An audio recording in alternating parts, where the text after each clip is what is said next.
What is traditional Chinese medicine? As late as the 1950s, there was no medical practice known as traditional Chinese medicine, which I'll call TCM for convenience. Instead, there were various largely unrelated treatments, most of which were not part of any specific tradition. Alan Levinovitz, assistant professor of Chinese philosophy and religion, writes, quote, "There was no such thing as Chinese medicine," end quote. Sinologist Nathan Sivan explains that 2,000 years of Chinese medical text shows, quote, "a medical system in turmoil," end quote, indicating not an unbroken tradition, but instead, quote, "ceaseless change over 2,000 years," end quote. However, these constant changes in Chinese medical traditions have been deliberately obscured, and Sivan observes, quote, "the myth of an unchanging medical tradition has been maintained," end quote. In the 18th century, the Chinese physician Xu Dachun even cited the confusion of the Chinese medical tradition in his own day, writing, quote, "the chain of transmission of medical knowledge is broken. Contemporary doctors don't even know the names of diseases," end quote. So there is no historical continuity of TCM. Pratik Chakrabarti, professor of history of science and medicine, explains that TCM, quote, "was created in the 1950s," end quote.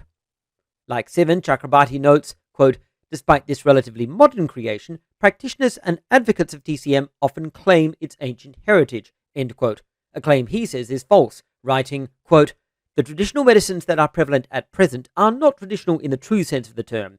They are invented traditions and new medicines," end quote. People today who are receiving treatment with what they think is TCM are in fact being treated with what Chakrabarti calls, quote, "a hybrid and invented tradition of medicine that combines elements of folk medicine with that of Western therapeutics," end quote. The treatments they receive were basically invented in the 1950s and 60s and aren't even completely Chinese. Why was traditional Chinese medicine invented? In the 1950s, China had very few doctors properly trained in what Chinese leader Mao Zedong referred to as Western medicine. His response was to encourage people to use Chinese medicine, even though he didn't believe it actually worked.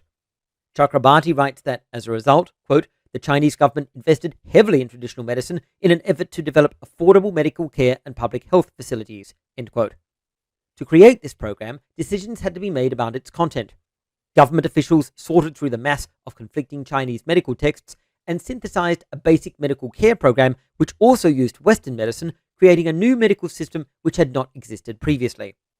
Sivan says, quote, "as policymakers used Chinese medicine, they reshaped it," end quote. Levinovitz likewise says, quote, "the academies were anything but traditional," end quote. Mao also wanted to keep traditional Chinese medical practitioners employed. Historian Kim Taylor says, quote, "it is likely that Mao interpreted the more serious problem to be one of economics and the importance of keeping people usefully employed within society, rather than the dangers of supporting a potentially ineffective medicine," end quote. How effective is traditional Chinese medicine? Throughout history, traditional Chinese medical practices were heavily criticized by a range of China's own philosophers and physicians. Criticism became very widespread in the 18th and 19th centuries as Chinese scholars began to encounter Western science and medicine and were shocked to discover how far ahead it was of their own. This resulted in a huge push for learning from the West, which was particularly strong in the early 20th century. In 1919, Chen Duxiu, later a co-founder of the Chinese Communist Party, wrote scathingly, quote, "our doctors know nothing of science, they know nothing of human anatomy, and also have no idea how to analyze drugs. They have not even heard of bacterial toxins and infections," end quote. Mao's own physician tells us Mao himself did not believe in TCM and did not use it, saying, quote, "even though I believe we should promote Chinese medicine, I personally do not believe in it. I don't take Chinese medicine," end quote. In recent years, support for TCM has been falling even in China. In a letter to the British Medical Journal in April 2020, Chinese attorney Xu Pingdai noted, quote, "the Chinese are increasingly rejecting TCM as the primary treatment option," end quote, adding, quote, "more and more Chinese accept Western medicine services and give up TCM," end quote.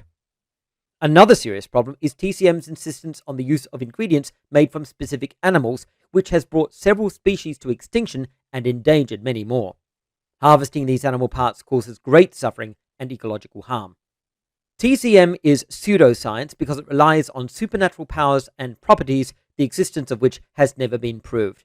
Its intellectual foundation is incompatible with science, just like traditional Western witchcraft and Christian beliefs in demonic possession. Finally, I'd like to thank my generous patrons: Elias Astig, Duran Barnett, Alexander Curzon, Sean A. Young, Andy Chaos, Tibby LTP, Niels Rethlin, Matthew Simmerall, Thomas Leonard, Martin T., Ben Lindquist, John Larkin, Love You More, Noah French, Aaron Johnson, Emily Kugler, David Johnson, Be the Heretic, and Dusty Bob. Thank you so much for your support, and please contact me if I ever pronounce your name incorrectly.